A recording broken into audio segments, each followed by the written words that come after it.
Welcome everyone. I think we'll just get started. If I could ask people to keep their microphones off and cameras off as well, please. So if you have your camera on, if you could turn that off, great. Thanks very much. Fantastic. Okay, welcome everyone. Thanks for joining us this afternoon. I think we'll just get started because we've got limited time today. So my name is Heather Gray. I'm the Head of Physiotherapy and Paramedicine at Glasgow Caledonian University, and I'm going to be hosting the webinar today. So this webinar is part of the current enhancement theme, Evidence for Enhancement, Improving the Student Experience.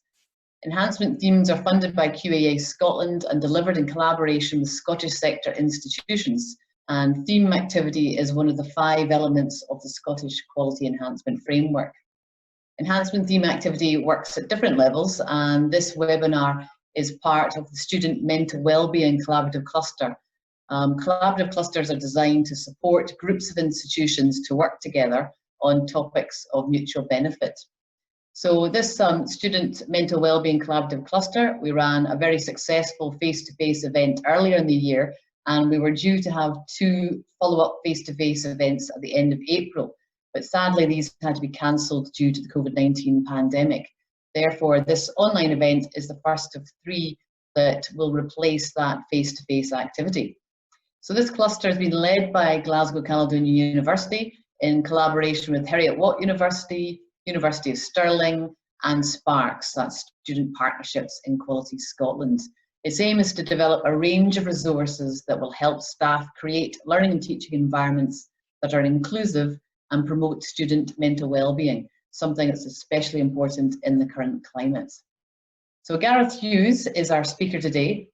He's a psychotherapist and research lead for student wellbeing at the University of Derby. Gareth also works for Student Minds and was the lead author of the University Mental Health Charter.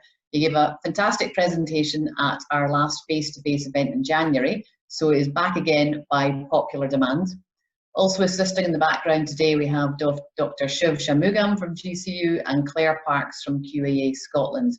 So today, Gareth is going to take us through his presentation. He'll answer questions at 2 points during the session, and also there'll be a chance at the end. So please use the chat function to post any questions that you have to him. So we won't be using any microphones or cameras today, just the chat function, okay? So we'll get through as many questions as possible during the presentation. Additionally, if you want to use the chat function to perhaps highlight any resources that might help others, then please provide us with the details. And what we can do is we can add these to the resources that we're collating and posting on the Collaborative Cluster webpage. Finally, we'll be recording this session. I hope someone's recording it now. And we'll make it available on the Cluster webpage after this webinar. And for those of you who use Twitter, the hashtag is on the screen there, and it's hashtag themes wellbeing. So hashtag themes wellbeing. So without any further delay, what I'll do is I'll hand over to Gareth just now. Thank you very much, Gareth.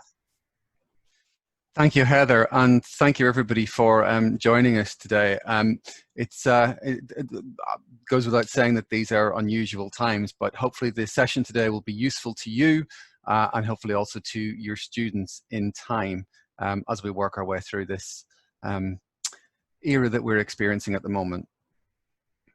So if we begin, as Heather said, I did speak at the event earlier in the year, and that session was recorded, and so I think that's still available if you want to go back and look at that. And that covered a lot of the basics around what we know in terms of the relationship between student mental well-being and teaching and learning and things that we need to be thinking about in the normal environment.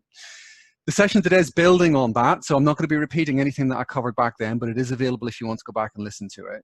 And I want to look specifically at what we know at the moment about happening with student mental health during the COVID-19 pandemic, and also what we need to be thinking about as we go through the next few months, thinking about coming up beginning September, October, depending on when your institution is thinking of doing that, and then what we might need to think about as we go through all of that.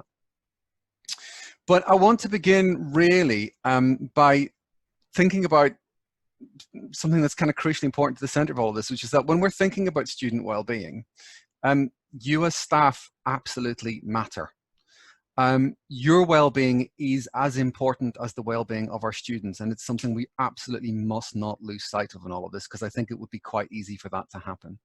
Now, your well-being matters for a number of reasons. First of all, it matters simply because you're human beings, and unlike anyone else, your well-being is absolutely important, and it's right that you should be as entitled to good well-being and to good mental health as much as anyone else.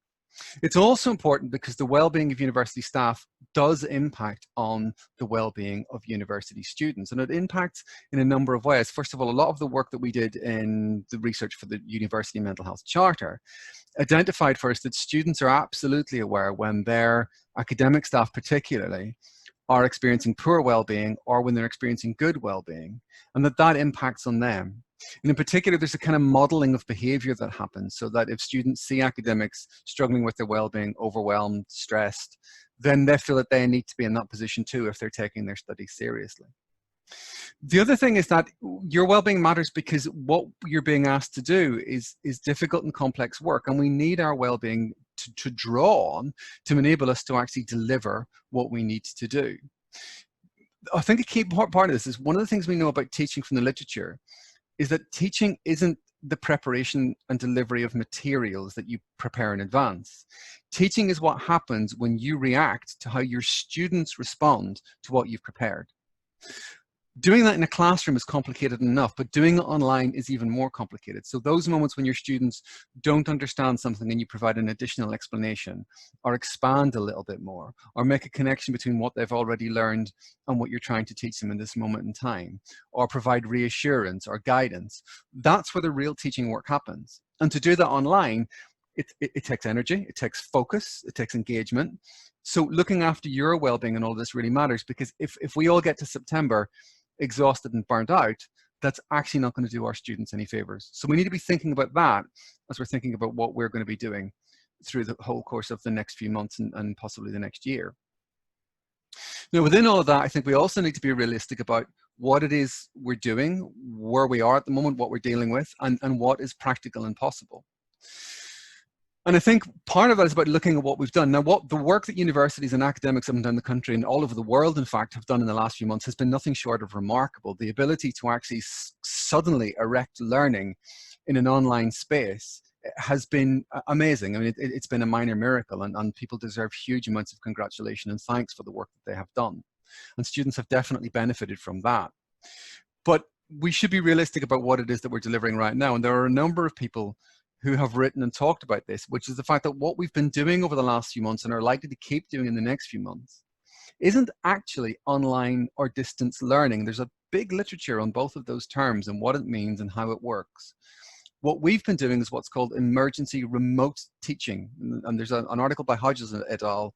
In the references at the end that's probably worth looking at if you're interested in this much more. But they make the comparison with, for instance, in Afghanistan, when it wasn't safe for girls to go to school, that teaching was provided via the radio. So what we've been doing is we've been trying to fill a gap in a very short space of time using a limited range of material to help us ensure that learning continues to happen. Now, the way Paul Kirshner talked about this, I think, is quite nice. So I'm going to use that as well, which is, he said, if you look at these two pictures, on the left is a picture of a well-prepared, cleaned, well-equipped surgery in an industrial country, in a hospital, somewhere in an industrial country. On the right is a field hospital. Now, in the field hospital, surgery may well be taking place. Vital operations that save people's lives may well be taking place. But you cannot say that what's happening in the field hospital is what is happening in the surgery. They're not the same environment, and you cannot do the same things. So absolutely vital, but we shouldn't pretend to ourselves that we can replicate what happens in the surgery with what happens in a battlefield hospital. Similarly, we cannot transfer what happens in the classroom directly into the online sphere. And I think we should take the pressure off ourselves to attempt to do that.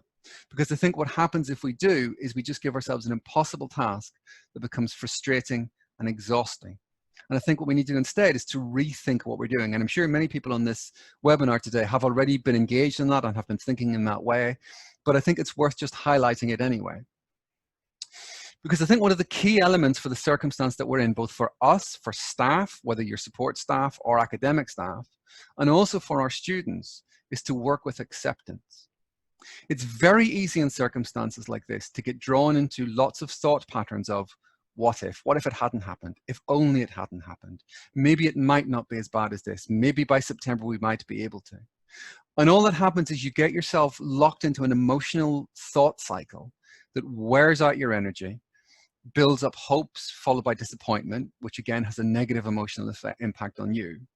And all of the time that you're trying to push reality away and engage with how you wish the world actually was, what's actually happening is you're not really engaging with what needs to happen with the work we need to do.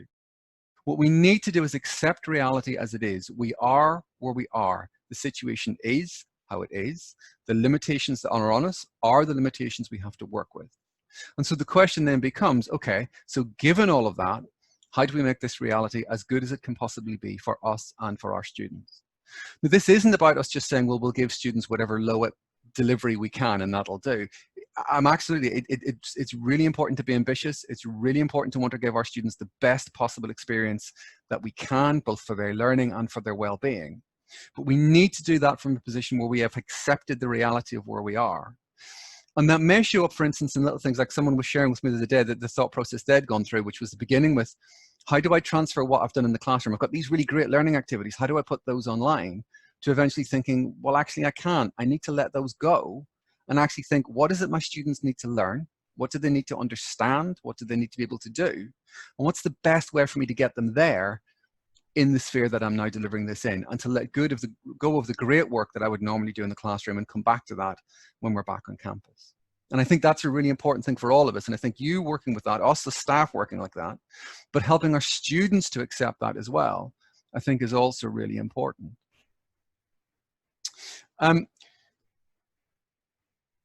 So let's just think a little bit then about what it is that we actually know at the moment about student mental health and COVID-19. And I want to start with a note of caution here, because there's a lot that we don't actually know. It's very easy for us to make assumptions and rush into a narrative about what's going to happen with student mental health, how all of this is going to work, the huge levels of trauma we're going to see in the community. We don't know that any of that is definitely going to happen. Now, without question, we're already seeing COVID-19 having a negative impact on the mental health of some people and some students. But it's not necessarily having a negative impact on everyone. Some people actually seem to be seeing a positive impact. And it's not necessarily the case that all of our students are going to be traumatized by what they've been through. Some will, but not everyone. And we've got to be careful about not rushing into this and actually working on the basis of what's actually happening, what our students are actually experiencing, and what we're actually experiencing. So evidence is now being gathered, and I'm involved in some of that with Student Minds, and the SMART and Student Mental Health Research Network is also doing lots of work, lots of projects running through that, to also gather in lots of information about exactly what students are experiencing. But as I said, what's really important is that we don't get drawn into pathologizing what are in effect normal responses to what is an abnormal situation. It's perfectly normal that some students may feel anxious about the situation they find themselves in at the moment. It's perfectly normal that some will be experiencing social isolation. It's perfectly normal that some may find that their mood's going up and down a little bit in response to what's happening. Those are normal emotional responses, and they're okay. It's absolutely okay to have normal negative emotional responses to what is a very real situation. Obviously, we want to help students to manage those so that they don't become long-term and problematic. But in the initial response, there's nothing wrong with having a negative emotional response to what's going on. It's all right to be upset about it. It's all right to have bad days around it. It doesn't mean it's going to develop into something worse. We need to keep an eye on that, but we've got to be careful not to make assumptions. But what do we know from the early data? So let's just have a look at that. The first thing to note, and this isn't a surprise, is that obviously it's impacting very differently across the student community. Some people appear to be experiencing this far worse than others, some people much better than others. What we are seeing in some of the really early data is that university actions, however, do seem to be having an impact on student well-being. There was a study published just early this week looking particularly at postgraduate research students and early career researchers.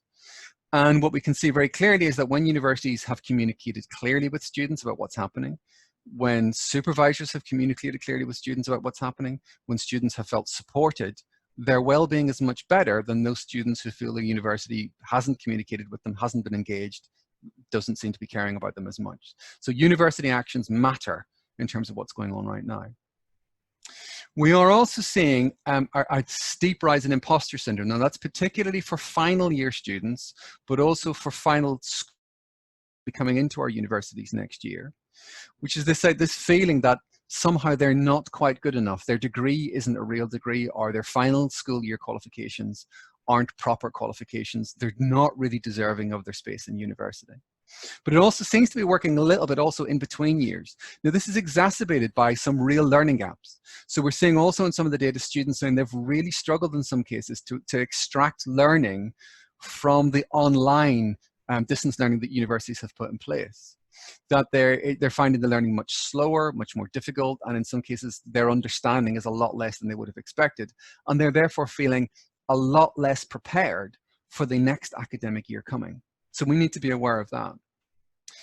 Very clearly seeing social isolation emerging as a very big issue, particularly among some of our students. There are a lot of students still in university accommodation, but also in private student houses where they're the only student left and have therefore been through the whole of the lockdown living on their own effectively. Particularly in affecting care leavers, estranged students, but not just those groups. So again, this is an area we need to be keeping an eye on. Obviously, as you would expect, some anxiety, some existential concerns about what's going on, what's the future going to look like, is there going to be any career for me, is my time doing a degree going to be wasted, all of those kinds of worries, as you might expect. And then within all of that, issues of motivation now starting to appear in some of the data that we're seeing. So students saying that they're finding it much more difficult to motivate themselves to engage with academic work. Now, that's not just about the no detriment policies that have been put in place, although some students seem to be pointing the finger at that and saying, well, once I knew there wasn't a risk of me failing, I was less motivated. And I think that says something about our education system, which is concerning. But also students, we know from online learning generally that students do find motivation for that form of learning more difficult than being in the classroom. So it's not a surprise that many of our students are experiencing that, because it does require more self-discipline. It requires you working to a particular structure. You don't have those prompts of, you know, all of your friends being in the classroom together, of that social learning that takes place in that space that helps build up your energy and your motivation once again. So it's not surprising that we've seen motivation dipping. And again, anxiety tends to depress motivation. So again, not a surprise we're seeing that appearing. And then there is obviously going to continue to be issues around bereavement. And we are seeing students in services up and down the country, I know from talking to colleagues, who have lost people to COVID-19. And it's been particularly complicated by the fact that in many cases, they haven't, for instance, been able to go to funerals. Wakes haven't been taking place in places where that would normally be the case. Normal rituals around the loss happening, and we know that rituals are incredibly important around death in helping us to recover. So that is also complicating it, and many students in therapy talking about not just that they've lost someone, but they're feeling that they didn't get the chance to say goodbye. And so something we need to be paying attention to.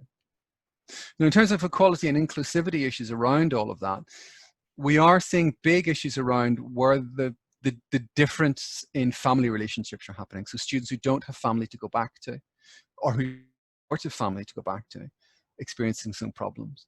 But equally, students who find themselves in homes with family where they would wish they rather weren't, where the relationship with family isn't good. So we're seeing some problems around that. We're also seeing that some students simply do not have the physical space to engage with, study in the same way. So they might have had to go home and they're now sharing a bedroom with a sibling. There aren't quiet spaces in the house. And of course, everyone is at home, so the house is full. We're also seeing that show up in therapy, interestingly, in which we're getting students saying that they have a need for support with their mental health, but they simply don't have a private space in their house where they can have that conversation without being overheard. And that's not just in households where the student doesn't get on with their parents necessarily. In some places where they find their parents are very supportive, they still feel uncomfortable having that conversation because they just don't want their parents hearing the conversation they're having with their counsellor. So worth bearing that in mind as we're going through all of this. There is an issue about technology access. Not all students have the IT that they need, and that is definitely causing a problem for some students. And again, we are seeing, particularly for estranged students and care leavers, issues around money, access to food, particularly for those students who have little money and who are also shielding because of previous health conditions. Students with pre-existing conditions, particularly pre-existing mental health conditions, seem to be experiencing more of an impact on their mental health than other people. So their mental health is taking a bigger dip, needing more support at the moment because of that. And of course, much of this is intersectional. Much of it crosses over. Some, the students who are experiencing lack of physical space can also be the students who are experiencing problems with access to technology. So I'm going to pause this. I'm going to pause on a number of points along the course of this, but I'm going to pause just here to see if there are any questions just about what's going on with students at the moment. And then we will pick up and go through the next bit. So I think, Heather, are you? Yes, I have. Questions? Yeah, no, thanks very much, Gareth. I very much appreciate the fact that you started off this presentation with the message about you matter, and starting with the staff, because it has been a bit of an ordeal, I will say, so far. I can very much relate to that, the pictures that you have of the nice swanky hospital versus the field hospital, and that's very much what it feels like. And your points about accepting, just, us accepting the situation, staff and students. And so bearing that kind of point in mind about acceptance, from your psychotherapy background, what kind of advice can you give to someone as to how they can let go of perfectionism? Or maybe this is a question for me personally that I'm looking for the answer for. So any advice on that? It is difficult. And I think one of the things we see in the sector is it's a sector full of people who want to do brilliant work and who want to really deliver the very best for their students and the very best research. So it is a problem generally. I think the issue in terms of coming back to that is to bring your thoughts back to reality, bring your thoughts back to the world as it actually is, because the Buddha talked about the fact that all misery springs from expectation. If you put on top of yourself the expectation that you can somehow create something perfect with the resources that we have inevitably you're going to be disappointed. If you instead focus on the reality of where we are, the situation where we are, what we have available to us, and how do I do as brilliant as possible right now, you're more likely to deliver something which is actually better than what you were hoping to do if you were trying to hang on to perfectionism. So it's not about letting go of doing something really well. It's that the route to doing something really well is through the reality that we're in right now. If you don't engage with reality as it is, you can't make real improvements. It's something we see in therapy a lot, actually, is that the first step very often is accepting, this is the reality I'm in, how do I change it? Whereas if you try to avoid the reality in your own mind, you can't make changes to it, and therefore you're still stuck in the position which isn't good. It can be tricky, but I think focusing on doing as well as we can with what we've got and trying to be as brilliant as possible rather than being perfect is really important. I'll try and take that on board. I've got one other question at this point before carrying on with the presentation. You mentioned about perhaps final year students feeling having imposter syndrome. Anything we can message and help our students with around about that point? Yeah, I think one of the things is it's a problem with the way our education system has gone, which is that we've fallen into the trap of thinking that education is about getting grades. The whole purpose of education is to get a grade, to get a bit of paper. And it's a mistake. It's not. I mean, the first universities, certainly the first university at Bologna, most of the students didn't take the final exam because that wasn't what it was about. They could just say, I've been to the university, I've been immersed in all of this learning, and that was enough. This whole obsession with grades and exams is something which came along much, much later. And so I think it's about emphasizing to students that the degree is not the final grade. The degree is not the final piece. The degree is 4 years you've spent engaged in learning. It's all of the knowledge and understanding and skill and expertise that you have amassed. Because the grade won't be of any use to you when you step into the workplace. And if you step into the workplace and go, well, by the way, I've got a 2-1, no one's going to care. What they care is, what can you do? What can you actually do with this learning and knowledge and understanding and wisdom that you've acquired by being at university? And so that, I think, is where we need to put our students' focus, is to say, look, forget the grade. What did you learn? How have you grown and developed? How are you a different person now from who you were when you started? Because that is what being at university is about. That's the change that it makes in all of us. And that's why going to university is worth it. It's not the grade you get at the end. That's just a byproduct. Thanks for that. I think there's an agreement with what you're saying there in some of the chat as well. But is it okay if you carry on just now? We'll take more questions at your next point. Thanks very much. No problem. So let us move on into a number of myths that I just want to flag up because I think they're worth being aware of. So let's start with this one. The idea that our students are digital natives. And that they are therefore in some way different from us. And I've even seen some people suggest that they have therefore evolved differently. Young people have evolved a different brain because they've been engaged in all of this online technology and working with these electronic things. Their brain is a human brain. It's the same as all human brains. The human brain is plastic. It moves around. It responds to what we do. It responds to our environment. But it is still fundamentally a human brain. What our students know how to do is to use the technology they've already been using. They might know how to use WhatsApp or whichever new app people are using, younger people are using now that I probably don't know about because it appeared last week and I'm out of date already. But that's what they need to know. But because they know how to do that, it doesn't mean they know how to use a learning platform. It doesn't mean they know how to use Teams. And we also need to think about the diversity of our student population and that they're not all tech-savvy 18-year-olds. You know, there are many mature students who haven't used that kind of technology. It's very interesting. I was having a conversation with some healthcare academics earlier in the week who were talking about their students, many of whom have actually been pulled onto wards during the COVID-19 pandemic and have been working in ICUs in places where they wouldn't normally have been and experiencing all kinds of things that are really very difficult. But what a lot of them were saying was they'd received a message earlier in the week to say that some of their learning was now going to be happening through Teams. And the idea of having to learn another platform was the thing that was making them go, do you know what, that's enough. I'm going to quit. I'm going to take a break. I'm going to step away. No, that was coming on top of a whole lot of other stuff, but it was the one more technology to learn that was actually the trigger to make them go, oh, too much. So we shouldn't assume that our students are all automatically going to be comfortable with using the online technology that we're asking them to use right now. We shouldn't, as I've said earlier, assume that all students have the technology to hand that they can use, or all staff for that matter. You know, not every member of staff is equipped with the technology that, you know, a university is equipped with, and we shouldn't make the assumption that everyone is in the position to do that. We also shouldn't assume that students know how to find knowledge online. There's this pervasive thing that, you know, we don't need to teach knowledge anymore because they can find it in Google. And this, of course, is how fake news arises. Because you can find all kinds of stuff on Google. It doesn't necessarily equate to knowledge. And there's been a lot of work done which finds that actually what people do when they're looking for knowledge online like that is that they're surface hopping. It's called the butterfly distraction. You just hop from one thing to another without ever really engaging in anything in real depth and building any real understanding. So actually, we shouldn't assume our students are able to do that. We also have got to be careful about a lot of the narrative at the moment, which says that what's happening now can map out the future of HE, that, oh, this shows that everything can move online automatically. As I've said, we haven't done online learning in the last semester. We've been doing emergency remote teaching.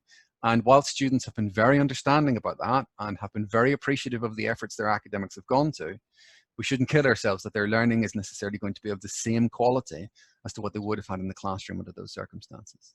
So just some things to bear in mind as we move through that.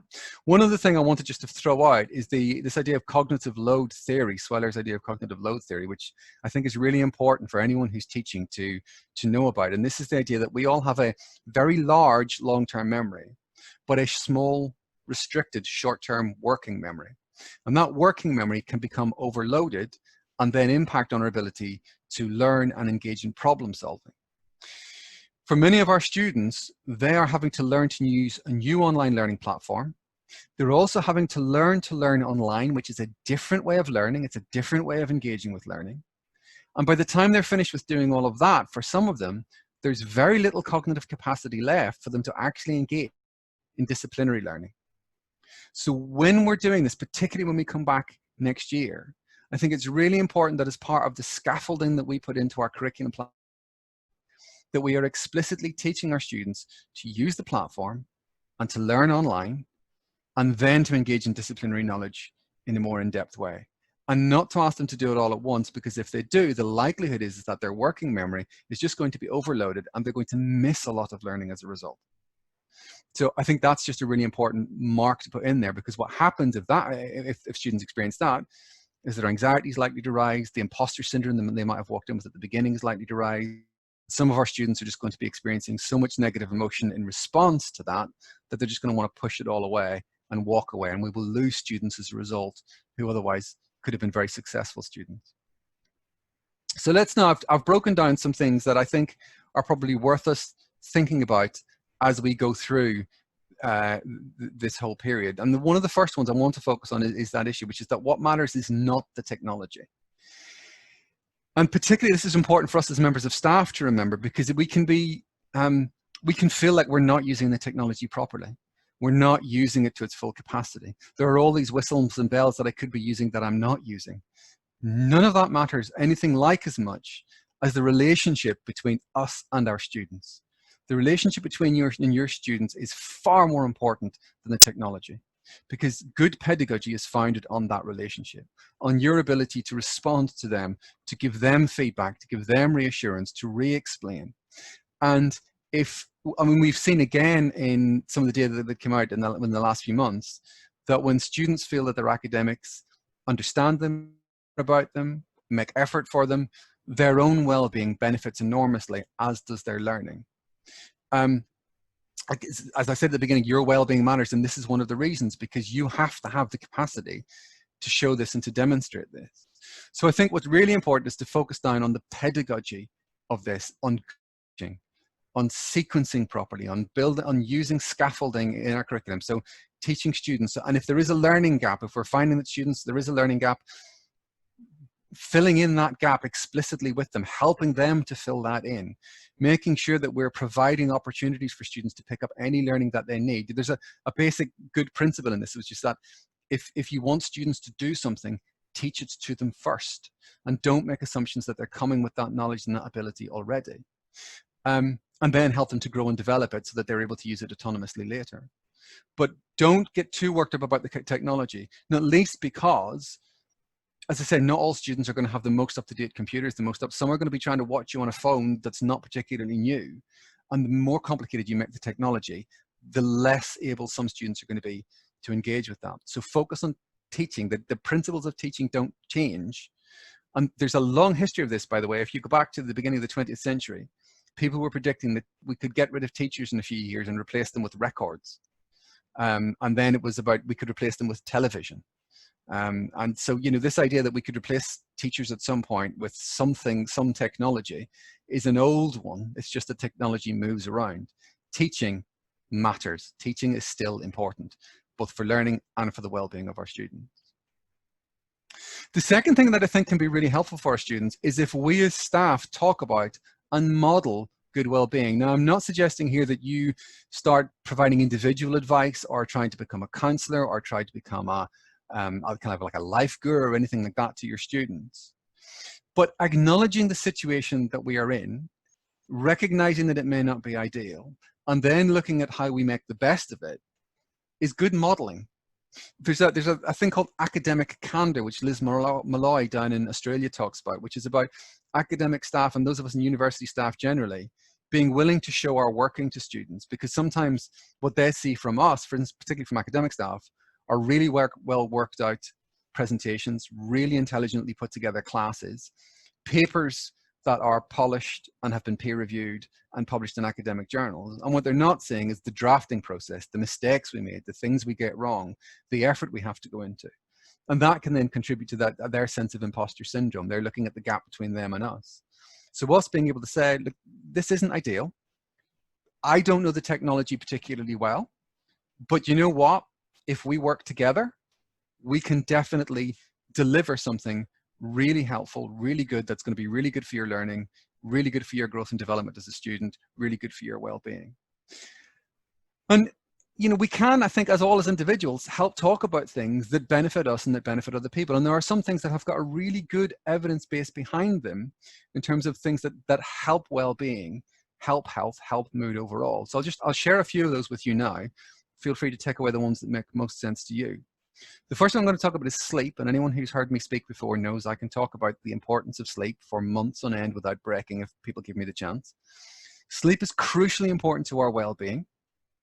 It is implicated in a whole number of mental health disorders, including some of the more significant and serious disorders like bipolar disorder and schizophrenia. but also just in terms of managing day-to-day mood. It's for our physical health, but also for learning. So in our sleep, we clear away clutter from our memory to clear up space for more learning the next day. We move what we've learned during the course of the day that's important into our long-term memory while we're asleep.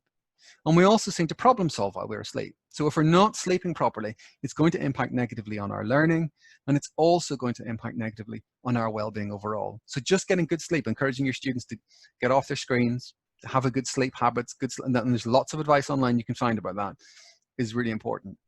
The music, we know, is more quick, changes our mood more quickly than anything else, because it acts in more parts of our brain, and it can raise our mood very quickly. 15 minutes of your favorite music a day has been shown to raise your mood in a sustained way and in a significant way. So it's statistically significant, particularly if what you listen to is upbeat music. Exercise, we know, is really helpful at managing anxiety and at raising mood. It also appears to improve learning. So people who exercise, if you exercise more regularly, we know it also seems to be implicated in creativity. So if you get stuck on something, if you're struggling in problem solving and you go for a walk, you're more likely to solve the problem while you're walking than if you continue to just sit behind your computer. Things like mindfulness, meditation, yoga, all have a very solid evidence base behind them in terms of a positive impact on your well-being overall. Fun, and I put that in there because sometimes students don't expect to hear that from us, but actually fun has a really important role to play in our well-being overall. We need pleasure. We need some pleasure in our lives. Now, it's important to get the balance of that between kind of pleasure and purpose and social connectedness. But fun matters, and at the moment that might be difficult for some of our students. So encouraging them to think about, well, what could you do in this circumstance that would be fun? Yes, you might not be able to do all those things you wish you could do. Again, accepting, coming back to reality. So what could you do that might be fun, that might help? Focusing on now what can be controlled, I think, is a really important part of all of this. Many students are experiencing, many individuals, actually whole societies are feeling of control due to what's been happening, that they aren't able to control this huge thing that's raging around them globally. And we can't, and if we attempt to do that or focus our attention on it, again, we're likely to become exhausted and frustrated. So what we need to do is to bring our attention back to, okay, so what can we do now? What do I have influence over? What do I have control over? How can I focus on that? What can I do about that here, now, in the moment? I think coming back to the moment is really important when something's going on. But it is also important to remember that the future hasn't gone away. This will pass. We will figure this out. There will be a point at which we come through this. Now, reality might not look exactly as it did before all of this happened, but we will go back to a functioning society where we are able to mix and see each other again. Universities will go back to something like the model we knew before. So this will pass. It will move on. We can't make it happen. We can't identify the point at which that will happen, but it will happen. Staying connected to others however we can is really important. If we have other people that we can see physically, that helps. And using, I know that in Scotland today, there's been announced that people are going to be more able to see each other in social situations, providing they are outside and socially distancing. That's really good. Seeing each other online, being able to visually see each other is really important. That helps. Telephone, text, all of these things can be really helpful in maintaining that sense of social connection. Finding gratitude where you can, and that again is another thing that's been proven to be really good for our well-being. If you can find things in the day you're grateful for. Now, these can be small things. It can be, I had a really nice sandwich at lunch. It can be, I made a great cup of coffee, or I had a lovely telephone call with a friend. Whatever it is, it doesn't matter. But identifying 2 or 3 things in the day that you're grateful for has been shown to boost well-being significantly over a sustained period of time. And then the last thing, I just want to point to the little robin. The robin's my favorite bird, which is something in nature. And again, there have been a number of studies which have shown that if you engage in nature mindfully for about 10 minutes a day, there is a significant and sustained positive impact on your well-being overall.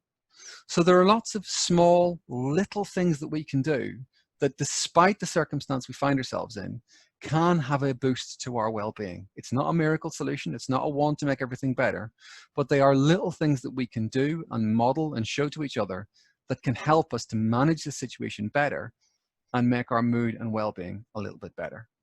So I'll pause there, see if there are any more questions, Heather, if there's anything else people want to ask.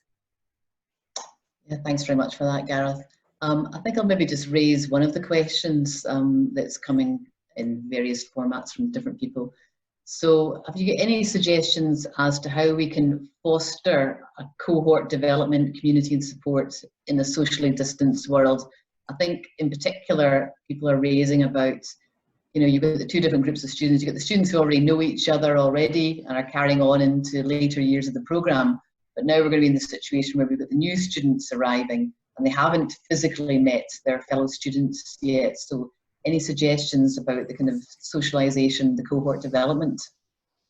Yeah, and again, there isn't an ideal solution to this, and we should just acknowledge that that's the case. You know, the ideal solution is you get everybody in a room, because that's the way human beings have always got to know one another. We are probably going to have to work with online solutions for a while. So it might be about how we explicitly think about where that goes into the curriculum. If you recognize that we need to build cohort identity, where can we create space to allow that to happen? So I know like Blackboard Collaborate and Google Classrooms and things like that usually have breakout rooms that you can create where you can put smaller groups of students together to actually have conversations with each other. I think it's also really important that as universities, we think about creating informal online social space that's within the university online environment, but that isn't mediated by us as staff, so that students can have the kind of conversations they would have with each other as they come out of the classroom. You know, I didn't get that. I didn't understand any of that. Did you? So they can have that without worrying about their lecturer or overhearing it or seeing it. I'm not assuming that students will necessarily be able to do that on apps, because what we do find is that sometimes you'll get some students who will put together, say, a WhatsApp group, but you might have some mature students who don't use WhatsApp who then get left out, or some other students who maybe international students who aren't used to using that app who then get left out.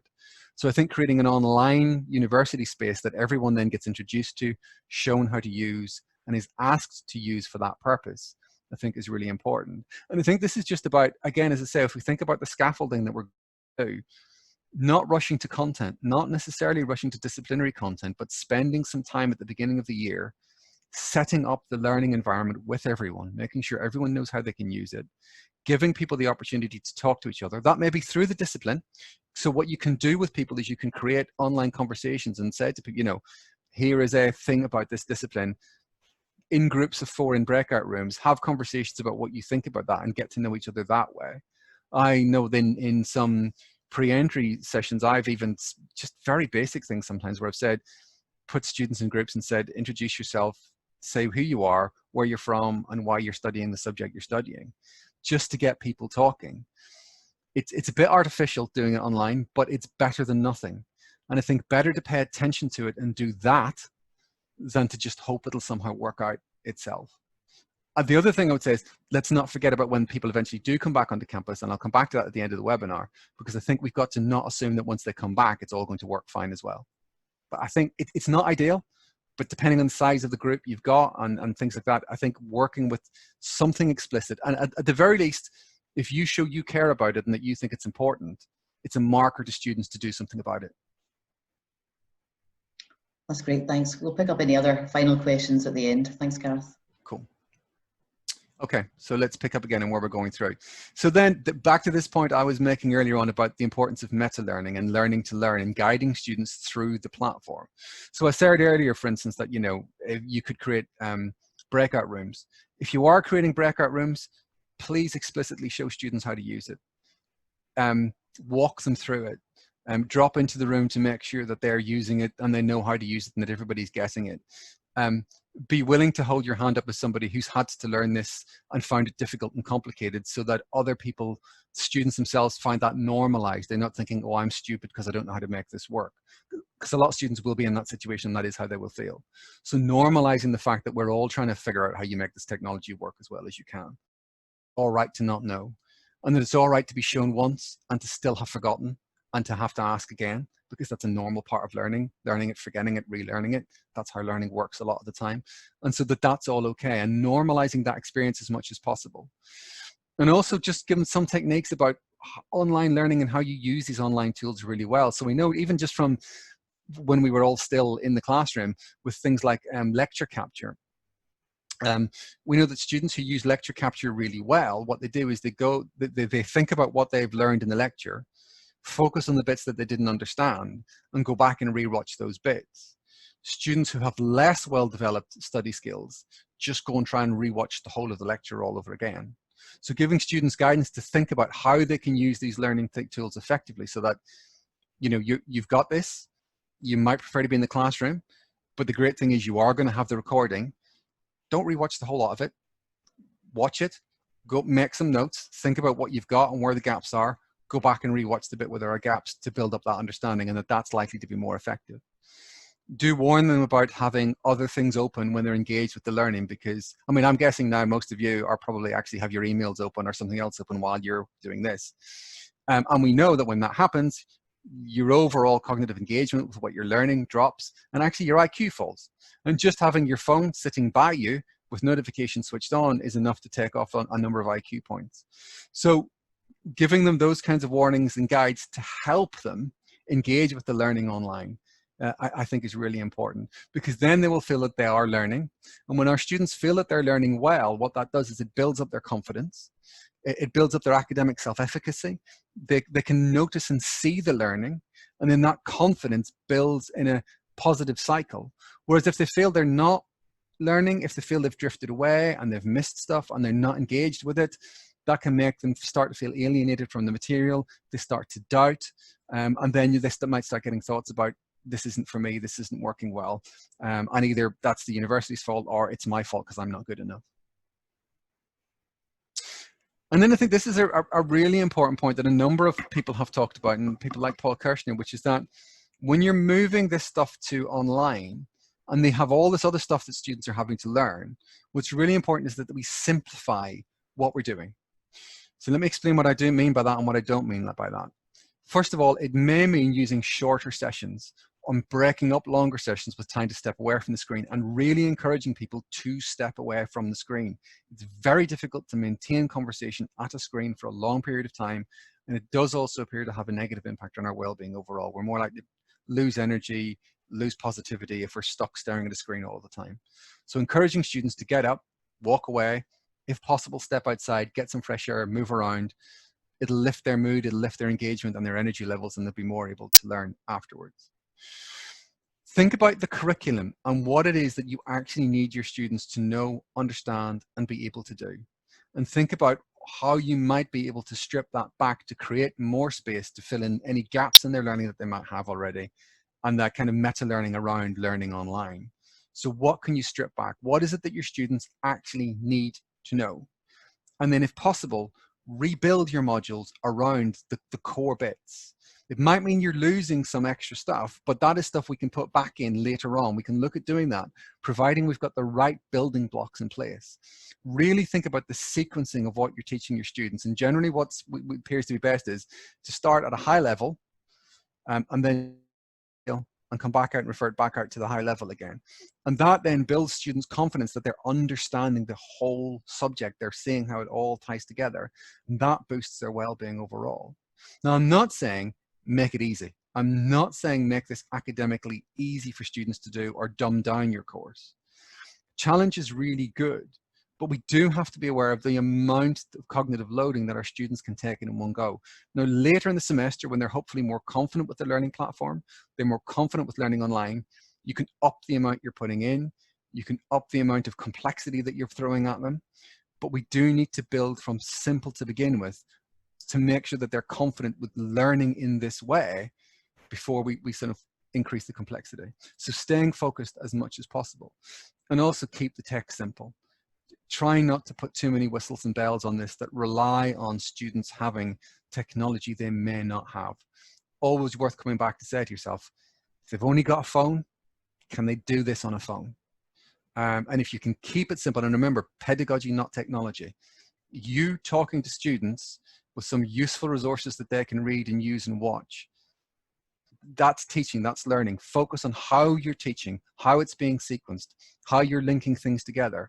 That's the bit that matters rather than the technology, because that might be the thing that trips them up and alienates them. And I guess what I'm talking about really here is scaffolding.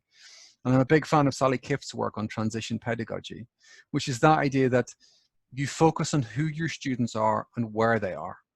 We have to acknowledge that our students are learning at this time, in this moment. Their learning has been disrupted already. They're going to have some learning gaps. They might not be as comfortable with the online learning. And they're doing all of this while there is this pandemic going on in society around and outside them.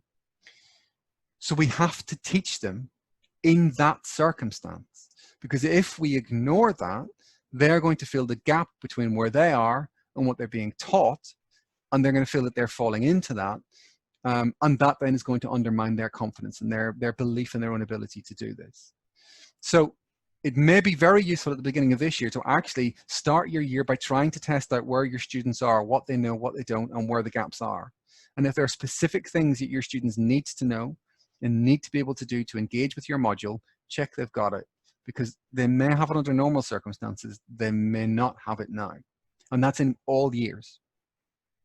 And I think that the other one is we know that students being able to see the narrative of their program is very important. When students cannot see the relevance of what they're learning, when they can't see how it attaches to everything else or why it's important, that seems to have a negative impact on their emotions. They seem to become more frustrated, more despondent, more alienated, more disengaged from their learning overall. So if any time that you spend helping students see the relevance of what you're teaching them is never lost. Anytime you spend helping students connect what they're learning to previous learning is never lost, because it strengthens and improves the learning, makes it feel more relevant to them, increases their sense of identifying with their discipline and with their subject, and therefore makes them feel that they belong more and are part of this much more. And then we talked about, there was the question just then about socializing, which I've said earlier on, you know, please don't assume that all students are going to be adept at using social media, because they won't. And do try to create spaces for students to interact both in lessons and outside if you possibly can. But again, teach students to use it. The other thing is, don't forget, you're part of that social picture. So if you can be as responsive as possible when you're teaching, and outside to an extent that doesn't impact on your well-being, but if you can be responsive to your students, that is part of their social picture. And again, if you think about the study that we saw earlier this week of the postgraduate research student and early career researcher data, again, what it showed was where students felt that their supervisor had responded and been clear with their instruction and clear with their guidance and support, those students also felt less social and less lonely. So the way you respond to your students will have an effect on how they feel socially as well. So it's not just about the social relationships they have with their students, it's also, again, the relationship with you really matters. Do please ensure they know what support is available, because it's very easy for students to miss this or to assume that support isn't available because we've moved online. Most universities are now providing support online. Certainly my university is, and I work as a psychotherapist, so I've been doing online therapy sessions with our students. Make sure students know how to connect with your support services. So, and think about that broadly. I mean, think about study skills, mental health teams, counselling teams, careers teams, chaplaincy, student union, all of those kinds of areas. Very simply, if you can create a slide for yourself that you put into any slide decks that you're putting together, or send that information to students but remind them of it on a regular basis, so that if they are experiencing difficulty, then they can go in that direction. You can signpost them. One of the things we know, again, from the research, some of the research that we did a couple of years ago when we looked at the role that academics actually play in supporting student mental health, is that the way in which you signpost students to services has a really important effect on whether or not they go to those services. So if you simply are sort of kind of going, well, there's some services over there, I'm not quite sure what they're doing, students much less likely to access. If you're saying, there's a service over there, it's really good, I've had students go to it before, they've really benefited from it, I really think you would benefit, much more likely to go and access that service.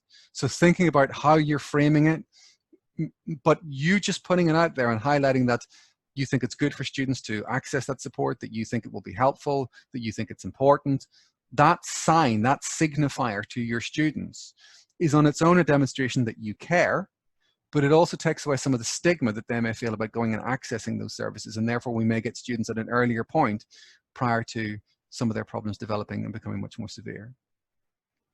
And the other thing I want to say is that we are all at the moment very focused on the first term, and of course we are. And I know Cambridge have already said that they're going to go online completely for next year. But whenever students come back on campus, we can't assume they're going to be ready and okay to just simply re-engage off the bat. Many of them will have been through all kinds of different scenarios. Some of them won't have been on campus before at all. They won't know the buildings. They won't know how to get around. Being in a classroom will be new. And they'll be meeting people physically for the first time, probably including you. So when we have students back on campus, it's a final plea for me is, can we please think about inducting them back onto campus as if they were their students coming in on their first day. But all of the things you would think about doing for first-year students when they arrive on their first day, let's do that for all of our students when they come back in, so that we can welcome them back in, make them feel they belong back in the classroom with us. And just some final reasons to be cheerful from me, just to simply say, this will pass. Some good things may come out of it. Your students will appreciate the effort that you put in. We're seeing that very clearly, where lecturers making the effort, even if things don't work, even when there are technological glitches, students will forgive that if they see the effort that you are making. You never know, government may look at all of this and think, well, if we've got through this year without all of these bureaucratic things, maybe we should do in future.